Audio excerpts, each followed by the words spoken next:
Meus irmãos, minhas irmãs de todo o Brasil, seja bem-vindo ao canal Verdadeira Graça. Tenha um bom dia, uma boa tarde, uma boa noite, bela madrugada para todos vocês, onde você estiver. Vai um beijo no coração de todos vocês, meus queridos. Eu estou aqui desta manhã fria, mas estou contente, porque, primeiramente, Deus está conosco, está comigo, está com você. Nós não precisamos buscar, conforme Jeremias 29:13 diz: buscai-me e me acharei. Mas isso é, quando me buscai de todo o vosso coração. Clama-me, respondei-te-ei, e farei grandes coisas na vossa vida. Jeremias 33:3. E nós não precisamos dessas coisas, porque Ele já vive em nós. Ele habita em nós. Na casa de meu Pai há muitas moradas. Qual é a casa de Deus? Somos nós. Muitas pessoas ficam pensando que Jesus subiu para buscar morada, para preparar. Ele foi, na verdade. Mas nós somos a verdadeira morada de Deus. E o tema da mensagem que eu tenho para nós, meu irmão, minha irmã, é esse.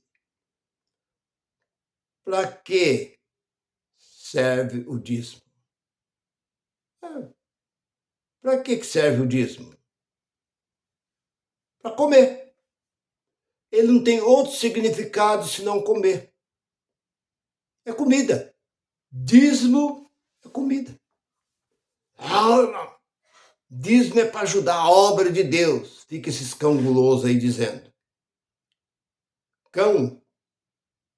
Aonde você encontra isso, irmão? Você está chamando de cão? Ué, olha Isaías 56, versículo 11 e 12. Do que chama?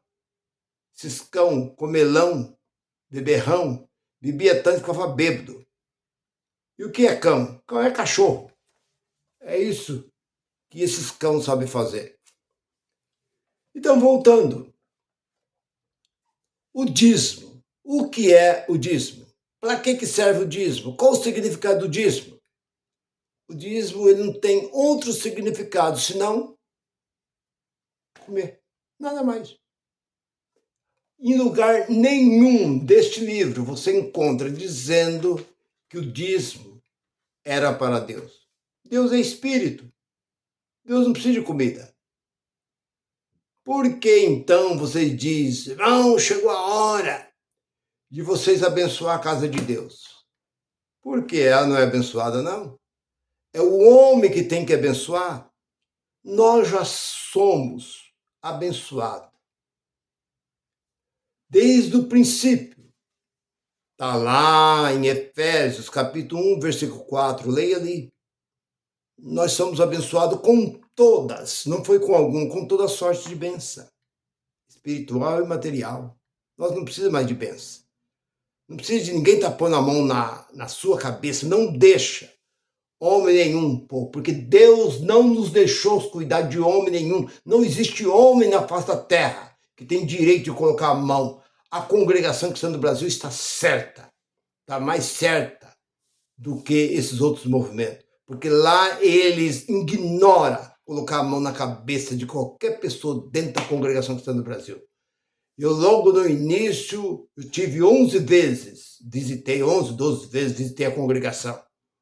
Lá, não se põe a mão sobre a cabeça, porque se Deus já está com as mãos dele sobre as nossas vidas, por que nós vamos aceitar homem pôr a mão na nossa cabeça? Mas o crente é muito bobo. Essa que é a verdade. Crente vive debaixo de uma bobeira, de uma besteira, como diz o Tirico, são os abestados, que fica acreditando que a mão daquele camarada, aquele Zé Ruela lá, aquele camarada que está lá em cima do púlpito, aquele peão que está lá em cima do púlpito, que a mão dele vai fazer alguma diferença na vida dele. Nem os apóstolos colocavam as mãos. Os apóstolos colocavam a mão. No início, isso surgiu dos apóstolos. Eles punham a mão sobre algum enfermo, eles colocavam a mão para as pessoas receber o Espírito Santo que estava evidente naquele tempo. Aquele tempo estava sendo derramado, mas isso também já acabou. Isso cessou. Não existe mais o Espírito Santo, mover do Espírito Santo, como esses movimentos ficam aí com essas gritaiadas aí, essas barulheiras aí, rolando pelo chão, berrando e gritando, plantando bananeira e correndo, dançando, dizendo que é o Espírito Santo. Isso é bagunça, meu irmão. Acabou essas coisas. Não existe mais. Mas voltando para o tema da mensagem, para mim não sair. Dízimo. O que quer dizer dízimo? Ah, irmão, é 10%. 10% do quê? Você planta alguma lavoura? Você é lavorista? Chega num congresso, eu nem digo uma igreja, eu falo um congresso. Chega num congresso e pergunta assim, quem é lavorista aqui? Se for lá no sul, no Mato Grosso, você vai encontrar algum lavorista. Mas a maior parte daqui de São Paulo, essa região nossa aqui, principalmente no estado de São Paulo, você vai encontrar pessoas que trabalham nas empresas, no comércio, funcionário público e assim por diante. Você não vai encontrar pedreiro, motoristas e assim por diante. Você não encontra pessoas aqui plantando lavoura. Então, você não tem, dentro desse livro aqui, ó, você não tem que dar nada. Nem satisfação você tem que dar para eles. Quanto mais você tirar do seu salário e dar para esses camaradas, para esses lobos, esses charlatões. O que é charlatão, irmão Nilson? Charlatões são enganadores, aqueles que enganam. Olha no dicionário, você vai ver o que significa charlatão. É o que hoje estão cheio por aí. Então, meu irmão, se você olhar para o capítulo 27 de Levi e o versículo 30 ao 34, os 4 versículos, você vai entender que só dava dízimo quem plantava. Então havia 12 tribos, que eram as 12 tribos de Israel, que eram os filhos de Israel. Uma cuidava da causa de Deus. E aquelas 11 cultivavam a terra e levavam comida para aquela tribo. Então, o que é dízimo? Comida. E aí, além disso, o dízimo era para a viúva, para os órfãos e para os desamparados. O significado do dízimo é isso. Irmão, o dízimo é de Deus. Você tem que trazer, porque você está roubando de Deus. Não, o dízimo é comida, meu irmão. Simplesmente isso. Foi isso que o profeta Malaquias estava profetizando para quem? Para aquele povo. E quem era o ladrão? Era o sacerdote, que seria os pastores, que seria o chefe do povo, que cuidava do povo, que hoje simboliza os pastores. É os que roubavam. Eles pegavam as ovelhas cega, ovelha manca, ovelha defeituosa, e oferecia. E as boas vendia. Se você olhar no livro de Malaquias, no capítulo 1 ali você começa a encontrar Deus está repreendendo são esse povo. Deus não está repreendendo o povo, não. O povo trazia, mas eles torciam. Tá? E outra coisa que você não sabe, mas você vai ficar sabendo. Se você fosse um trabalhador, um pedreiro, um ferreiro, você fosse uma lavadeira de roupa, uma cozinheira, se você fosse um marceneiro, um carpinteiro, tivesse qualquer outra profissão, você não tinha que dar nada. Só dava quem cultivava a terra. ainda que você não plantasse, mas se você tivesse um rebanho de ovelha ou de gado, você tinha que tirar a parte e dar. Você tinha 100 ovelhas, você tirava ali 10 ovelhas e dava ao sacerdote. Boi, vaca, você tirava o bezerro ali e tal e dava ao sacerdote. Isso era um mandamento para o povo de Israel, não é para nós, não. 2:14 de Romanos, nós não temos lei. Não existe lei sobre nós. Foi por isso que eu disse, aí acho que a semana passada, eu falei e acabei não completando. Que eu falei que o pecado nunca existiu, não existe, nunca existirá. Não existe pecado. Pecado nunca existiu. Nunca existiu, não existe, nunca vai existir. Mas, irmão Nilson, explica isso. Você está me deixando confuso. O que é pecado? Transgressão da lei. O que diz o apóstolo Paulo no capítulo 7 de Romanos, ali no versículo 7, versículo 8, ele diz: eu conheci o pecado por causa da lei. Se não existisse a lei, eu não conheceria o pecado. Então o pecado surgiu através da lei. Eu pergunto, gentil não tem lei. Hoje no mundo existe 215 nações. E Deus, naquele tempo, hoje existe, naquele tempo não existia.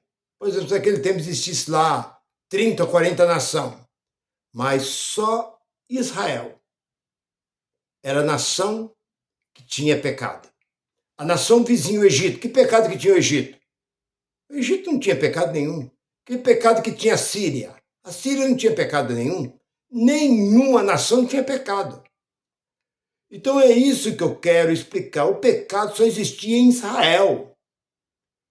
Então por isso que nunca existiu para nós que não é israelita, não existe atualmente, hoje não existe, e nunca vai existir, porque isso acabou.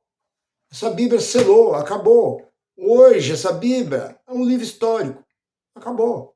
Acabou no ano 70. Tudo foi encerrado, acabou. Hoje nós estamos debaixo das cartas do apóstolo Paulo, que é fé, amor e esperança, que é o que nós temos que prosseguir. Então, talvez você fale assim, mas, Nilson, pecado, é comum você ver dentro desses movimentos aí chamados de igreja aí, pecado, irmão, essa igreja tem pecado. Confere comigo uma coisa, que talvez você não parou para pensar. O que significa a igreja na terra? Significa, ela não é. Mas vamos fazer de conta. O que significa a igreja na terra? Ela era a noiva de Jesus. Mas depois dele, ressuscitado, voltou para o céu, ela passou a ser esposa de Cristo. Então, se a igreja é esposa de Cristo, como ela pode andar em pecado? Me responde isso, crente. Responde para mim. Se Jesus era, naquele tempo, ele em carne, ele chamava a noiva. Ele diz no capítulo 2, versículo 17, 18 de Marco, eles não podem enjoar porque o noivo está com eles. Era chamado de noiva a igreja dele. Mas depois de ressuscitado, se tornou esposa. Como pode andar em pecado? Como é que a esposa de Deus pode andar em pecado? Não bate, meu irmão. Essa conta não fecha. Para com essas tolices. A igreja tem pecado. Nós temos que ter pecado. E outra coisa, que pecado? Igual eu falei, nunca teve. O gentil nunca existiu. Jesus não morreu por mim, nem morreu por você. Para com isso daí. Jesus morreu para o judeu, para o seu povo. Ele veio tirar o pecado de Israel. Ele não veio tirar o pecado da Síria, tirar o pecado ali do Egito, tirar o pecado das nações que existia ali. Não. Ele veio tirar o pecado só daquele povo. Por isso que ele diz lá no 15 de Mateus, e versículo 24 de Mateus, ele diz, eu fui enviado somente. Somente foi só um. Somente significa um. As ovelhas perdidas da onde? Israel. Somente. Então, pare com esse negócio de pecado. Mas voltando para o dízimo. Então, o que eu quero dizer para você é o seguinte: você não tem que dar nada porque você trabalha. Ainda que se esse tal de dízimo fosse universal, você não tinha que dar nada. Sabe por quê? Porque o dízimo acabou. Não existe mais lei. A lei, Romanos 10:4, acabou. Você não tinha que dar. Mas vamos supor, se esse dízimo não tivesse acabado, essa lei não tivesse acabado, mesmo assim você não tinha que dar nada, porque nós não temos lei sobre nós. Mas ainda que a lei tivesse a lei sobre nós, não tinha que dar nada, porque nós não plantamos. Eu não planto nada. Então, de todo jeito, você está livre desse tal de dízimo. E você sabe para que serve o dízimo? Olha lá no capítulo 14. Pega 14 de Deuteronômio, começa a ler do versículo 22. Você vai ficar de boca aberta de ver o que o povo fazia com o dízimo. Eles vendiam o dízimo e gastavam o dinheiro, viajavam para outros lugares e gastavam o dinheiro. Lá no 28, do mesmo versículo 14, o dízimo era dado de 3 em 3 anos. Cada 3 anos era levado o dízimo. E no 29 diz que o dízimo era para as viúvas e para os órfãos.